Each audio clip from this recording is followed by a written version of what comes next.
I mean, I've had plenty of times where I'm like, yo, like, do you see that? And they're like, yeah, I see that. Was that a hallucination?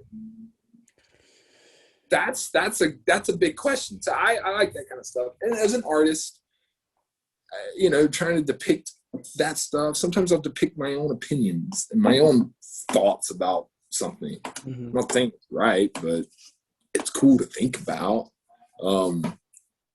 and paint it sometimes if I can get it. But I don't know. The psychedelic aspects is, I feel like, has been a part of human culture since the beginning. Creativity, patterns is, even in today's world, you'll see Mayan or Aztec Shipibo style patterns on purses and pocketbooks and shirts. And well, that's not a natural, I mean, it's a natural thing, but you're not going to see that naturally. But if you take a psychedelic substance, you'd say yes. So I think that that's really cool, that you can really trace back a lot of our ways, our creativeness, our thoughts, our beliefs, our stories, our myths, all based on like psychedelic usage. But it doesn't get the credit. It really doesn't get the credit because it's a bad thing in our society. But I hope that changes. I think it's a great concept to think that if you want to learn about your future, you should really look back at your past. There's a lot of past that, like, we did a lot of bad shit, and we need to learn from that. But looking at, like, say, our ancient cultures and their simplistic ways of believing certain things, I don't think that that's something we should dismiss. I think that they had it. They kind of had it figured out in a simplistic way that our modern age of our brains and our technology could play off of that and bring it into a new light, you know? So I just think we need to study it more. I think that, you know, hopefully that if it's legal in certain areas now, that we really can do some really interesting studies. But it's unfortunate that it was psychologically put out there in our society that it's bad. So you have a lot of older generations that are like, no. A lot of newer generations are curious. But I think everybody should have the right to go explore their brain, whether it's in a health center or a community center where there's people around that can watch you and make sure it's all like regulated. I think that that'd be a great thing for people to be like, hey, like, you know, I've always wanted this, or I'm having these traumatic problems. I've heard that this helps, you know, instead of me illegally trying to do it or flying to another country to do it, I could just like do it at my local health center. Do you know who Socrates is? Socrates? Yeah. Yeah. He was one of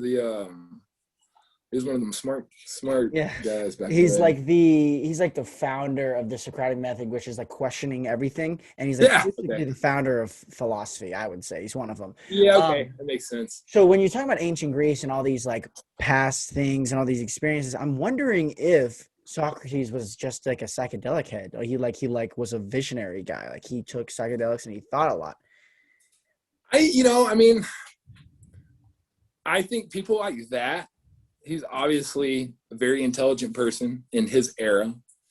I think that people were more responsible with those chemicals. And yeah, I think he was definitely experiencing this stuff, but I think he was doing it more in experimental rather than going out. You know, we're over here thinking we're over here partying, having fun with it. I think he was trial and erroring stuff. I think he was experimenting. I think even me growing up, I would eat acid mushrooms and draw. I was interested in the stories about Jimi Hendrix taking a couple hits of mescaline and playing his guitar. And he was his guitar. I mean, he was that. I mean, there's all these interesting stories of how creators were influenced by a psychedelic and it like propelled them more. And that's what I was like, wow, you know, I mean, Watson and Crick, let's create the DNA strand. Hold on, let's eat a couple hits of acid first. Wow, there it is. I see it. They don't teach us that in school. I did not know that at all. Watson and Crick. So it was a woman that come up with the concept, but the 3D model, they had no idea how to display it until they ate some acid. I think that that's amazing. Like, you know, being able to visually see something in a three-dimensional form to give you an idea to go about making it. I think that's how a lot of the, now here's a theory. I might have talked about this last time. I don't know. Like I always say, I'm an amateur scientist. I have an art degree. I pretend I'm Indiana Jones because I love that kind of stuff. But I've had some dimethyltryptamine experiences from two different extracts of plants. You got the mimosa derivative and you got the acacia derivative. Well, the acacia derivative, acacia tree, very prominent in the Middle East, Egypt. It was the Egyptians' tree of life. I mean, it produced nicotine, dimethyltryptamine, a few other chemicals that they could use on like a daily basis. They were The very coca cosmic. plant was one of them, right? Like cocaine. I could see them getting down on that.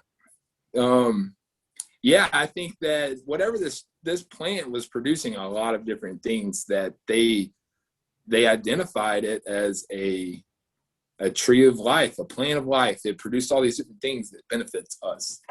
And one of them was DMT. And I think that was a very prominent one that they would use a lot. But then you have mimosa derivative. Mimosa's prominent in North and South America. So my first time ever getting off on DMT, I saw, well, can't really see it. I'll take you over there. You see that pattern all over your skin? Yeah. I saw that over everything. I saw that over my friends. It went to the tree. I mean, everything just turned into this triangle diamond pattern. And it was breathing. And I was in amazement. I mean, my eyes were open. I was seeing it with my own two eyes. I was like, wow, this is really amazing stuff. You know, you come out of it and you're like what just happened? I mean, this whole effect over your mind and body is very interesting. So I saw that and I was like, wow, that's very interesting. Later on, I tried some mimosa derivative. And the mimosa derivative, I've got an example. Can't really see it. Maybe it's not the best, but like this pattern on her arm. Oh, basically, it's like a block puzzle piece looking pattern. Yeah. The Shipibo tribe in South America, they use that kind of style. It has longer appendages that come off in round areas. But the mimosa derivative, I saw that pattern as like a puzzle piece, but they were all the same shape and they all fit together. It was on the ground, it was everywhere. And I was like, dude, this is wild, because basically, you know, your first couple times you're just thinking like, hey, DMT is DMT, and I'm just going to see a bunch of visuals. But I started noticing that I was only seeing these certain visuals on certain extracts. So I was like, you know, here's my amateur archaeologist coming out. I was like, they've baffled scientists for years on where did they get the idea to build a pyramid? Where did they see that 90-degree angle? And I was like, wait, the acacia derivative is in the Middle East and Egypt, and it looks like a pyramid. But the mimosa derivative is South American, and it looks like a block pyramid. Whoa. And I was just like, bro, has anybody ever considered this? And here I am, just like barely a 3.0 in college, you know, and I'm like having this thought, like, do I need to hit up Graham Hancock right now? Surely he's thought about this stuff. Like I want to know answers. And I've always considered that. I've always thought about the fact that, like, there's no 90-degree angles in nature, maybe in a couple of crystals, but a pyramid shape, and even on top of that, a block pyramid shape, that's some mathematical stuff. That is perfectly on point. So maybe somebody like Socrates, not saying Socrates, but seeing a pattern like that and taking it from that realm and applying it in your own realm, drawing it and building onto it. Did they do something like that? I mean, they were obviously very intelligent to be able to build that stuff to begin with.